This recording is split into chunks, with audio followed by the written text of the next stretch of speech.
Wala.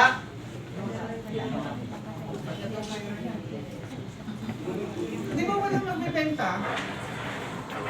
Ibig sabihin, priceless. Ganon ka-importante yung mata natin. Eh bakit?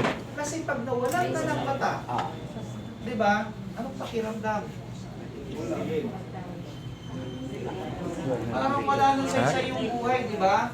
Makikita nyo dyan, nakikita na ba kayo na hirap paglakad, nakikita nyo, kaya sa mall, di ba? Di ba? Ayaw po natin yun, walang gusto meron. Imagine mo kapalit mo ng 200 million, 100 million, ayaw ba?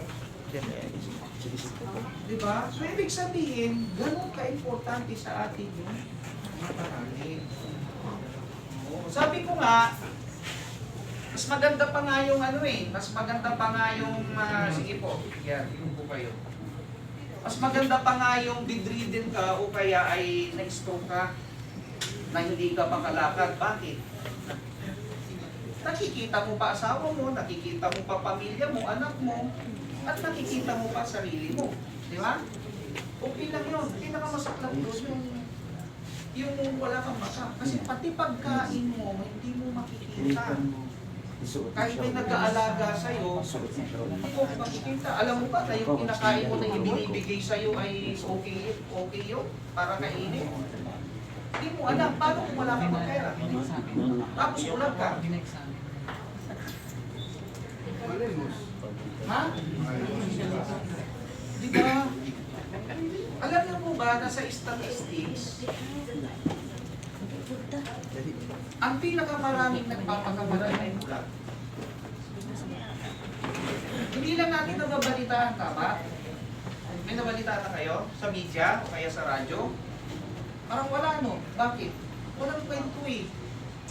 O kasi tanong, bakit nagpakamatay yan? Eh kasi bulag kayo nagpakamatay. Parang okay lang, di ba? Pero, nagpakamatay yan kasi nawalan ng boyfriend. Nawalan ng girlfriend, kaya nagpakamatay yan. Nababalitaan? Yes. Nababalitaan kasi may kwento eh. Di ba? O meron ng tumalon na lalaki o kaya babae sa ilog, bakit napagkamatay? Kasi nawalan ng boyfriend.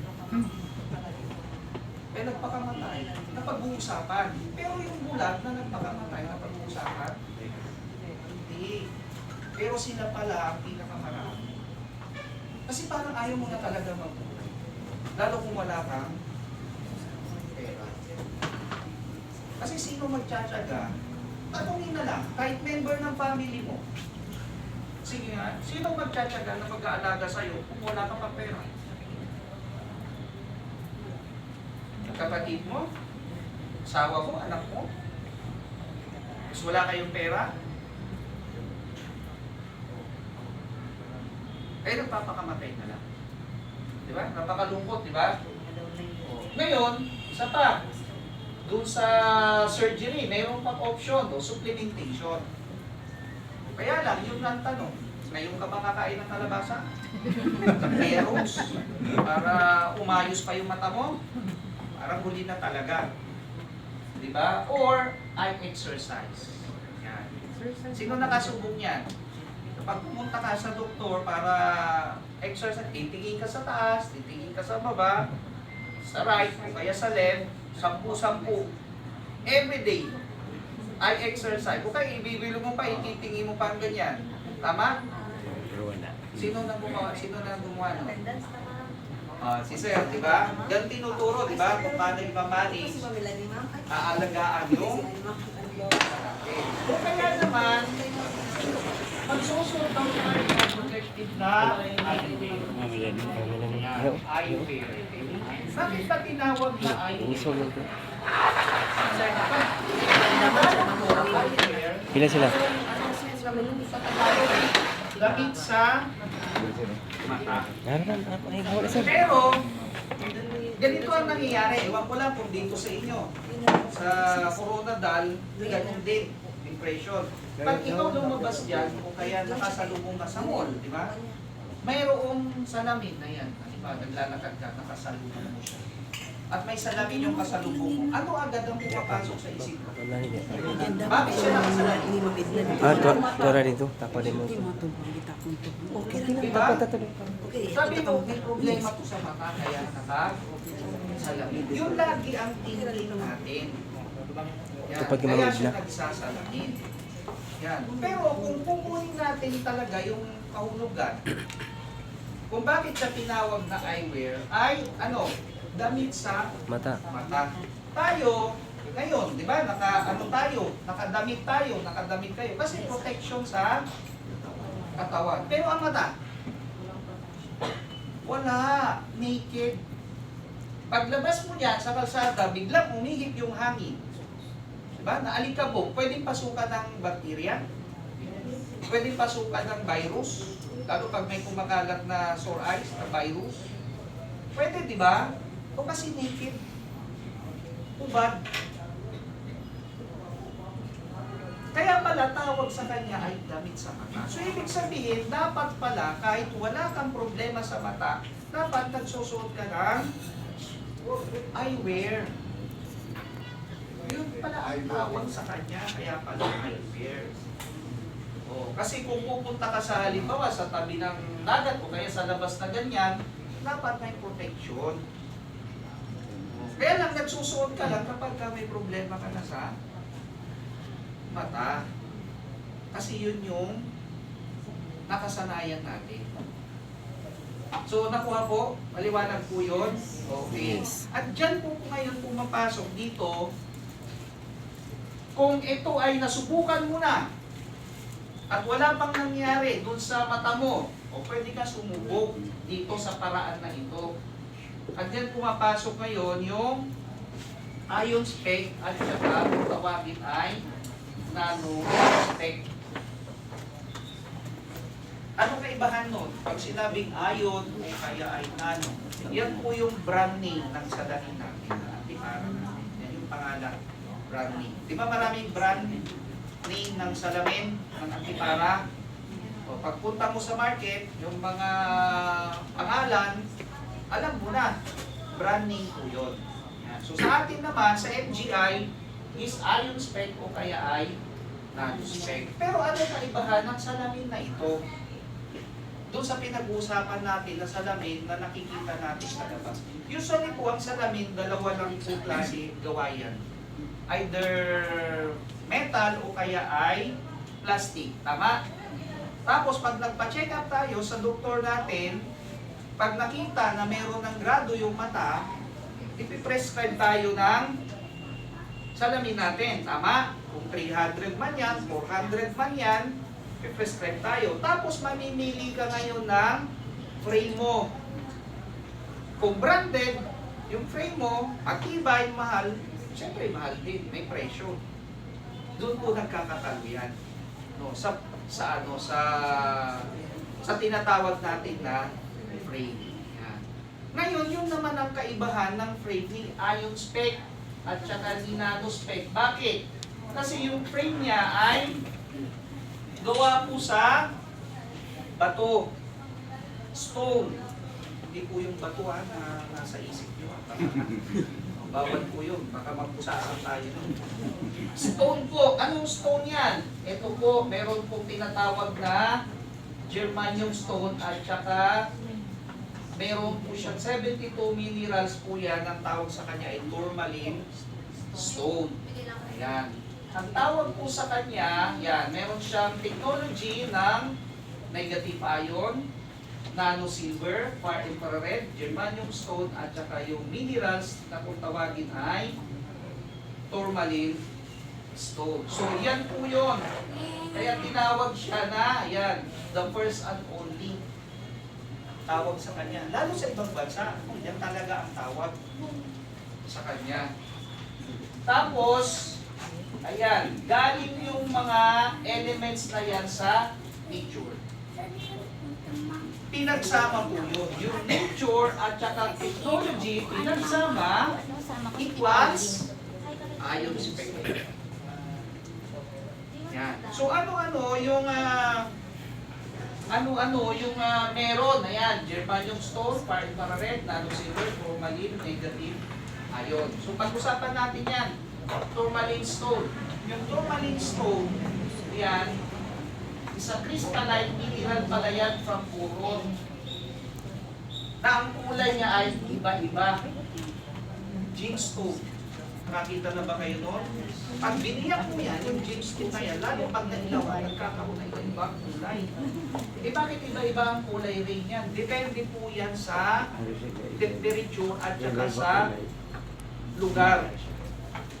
Oh, dito sa atin, mainit, tropical country. Meron namang iba ay malamig, mayelo sila. At meron namang iba ay talagang mainit. Yan, kaya doon po yan nagbabari po sa kulay. Kung saan siya galing at kung anong temperature meron doon sa lugar na yon. Yan, iba-iba. At sumisikat po ito kasi ginagawa pong mga alahas. Alam na alam po ito ng mga alamera. Yan. At talagang mahal na rin po yan. May presyo talaga yan. Pag nakapunta kayo ng katulad ng Indonesia o kaya ay Malaysia, mayroong isang lugar na dadalhin ka sa isang factory ng puro gemstone. Papakita nila paano nila yung minina at ipapakita nila yung mga gagandang singsing, gagandang kwintas at mga jewelry na ginagawa nila, pinapakita po doon kung paano nila yon ginagawa. At talagang may presyo po yan. Oh. Yung gemstone na yan. Pero ang good news sa atin, ang ginamit natin na tourmaline ay black. Black tourmaline. Bakit black tourmaline yung ginamit sa ion spec? Kasi meron siyang ability, ayan mo sabi dyan, meron siyang ability to absorb and deflect electromagnetic frequencies. Yung black tourmaline stone. Yan. Anong ibig sabihin yan? EMF, electromagnetic frequencies. Naintindihan nyo yan? Kung ano yan? O yan yung sinasabi kanina ni Nabi, na radiation. O imagine mo pala, pwede niyang i-absorb o kaya i-deflect, itulak, palayo sa'yo. Ginamit po yan dito sa sa salamin natin. So imbis na mata mo ang sumalo ng radiation, hindi na yung mata mo. Yung salamin na. Yung sumasalo. Tapos kanina nakalimutan ko pa, yung salamin natin, ito, tingnan nyo yung yung lens niya. Yung lens niya, meron din siyang anti-UV, anti-blurry at anti-radiation itong salamin. So protektado ka na. Kaya kahit mag-Facebook ka ngayon, kahit mag-Facebook ka, umabot ka pa ng madaling araw, hindi na mapagod yung mata. Yes! Yes. Diba? Kasi kung nasa harapan mo, kaya trabaho mo nasa computer, tanungin nyo sila. Diba? Anong problema nila? Diba sumasakit ang ulo? Irritable sila. Meron na akong, meron na nakausap, accountant. Siyempre lagi nasa ang hawak gadget, computer at saka laptop, nagko-compute. So talagang nakatutok siya. Alam nyo, grabe pala, pag umatake yung sakit ng ulo, hindi siya makatrabaho. Meron din gano'n. Oh, di ba? So ganun na. Kaya nga minsan may mababalitaan kayo, lalo yung mga bata, kasi prone sila di ba? Nakakita na ba kayo na kumakain sa McDonald's, kumakain sa Jollibee, nakaupo sa high chair, 3 years old, 2 years old, matuwan-tuwa. Diba? Scroll ng scroll sa tablet. Tahimik na tahimik. Ang ginagawa niya yung cellphone o kaya yung tablet. May nakikita kayong gano'n? Ang dami. Tuwan-tuwa naman yung tuwan-tuwa naman yung mami at saka daddy. Kasi nakakakain sila ng tama, di ba? Ginagawa, yaya. Pero ano ang nangyayari pag lumalaki na siya? 3 years old, nag-elementary na, may salamin na ba? Nasisira, di ba? At meron kayong, ewan ko lang kung nakarinig na rin kayo na 8 years old, 7 years old, dahil sa sobrang gamit ng gadget, anong nangyayari? Na-stroke, nagsisissure. Meron na kayong ganon, balitaan? Kasi yan pala. Oh, yan pala yung nangyayari, yung EMF. Oh. Eh kanina sinabi natin, pag nag-iwan yung cellphone sa bahay, binabalikan nyo. So ibig sabihin, hindi tayo, parang hindi tayo mabubuhay. Hindi tayo mabubuhay na walang cellphone, tama? At kung may negosyo ka, talagang mayroong cellphone. So anong gagawin natin? Wala tayo magawa eh. Eh dapat protection na po natin yung sarili natin. Gawa tayo ng paraan, kung meron namang paraan na pwedeng protection na yung sarili natin para hindi naman tayo masyadong, di ba? Ibig sabihin na magprotektahan naman yung sarili natin sa mga katulad niyan, EMF. Naniniwala ba talaga yung sa EMF? Yes, totoo yan. Dami na pong study yan. At pag kayo sumasagot ng cellphone, ayun din sa study, huwag sa kanan. Kasi direct pala yun sa brain. At nagsishrink yung brain talaga natin, nadadamage. Totoo po yun. Loudspeak na lang. At wag na wag kayong, wag na wag niyo pag matutulog kayo, ilalagay nyo sa ilalim ng una. Tapos nakabukas ang data. No. Kung hirap ang data, halimbawa medyo malayo, hirap, mas malakas po ang frequency. Kasi yung biglang pasok at saka yung biglang pagkawala niya, mas matindi po ang radiation. Kung sasagot kayo sa kaliwa, or ano mo na lang, oo, i-loudspeaker mo na lang. At least sabi doon sa study, 6 inches. O, di ba? Layo. Pag-konti, at least 6 inches. Or kung meron ka namang yung earphone, o kaya Bluetooth, mas maganda. Pero wag po dito sa, wag yung ilalapit. Yan, may epekto po yan talaga. Okay po, maliwanag po. So, yan ho ang reason kung bakit black tourmaline po ang ginamit dito sa salamin po natin. Ayos pa yun. Ngayon, ang maganda pa rito, nag-i-emit yan ng tinatawag na electromagnetic radiation na kung tawagin ay negative ion. Healthy na kasi kung may positive, may negative ion, tama? O, pagka positive,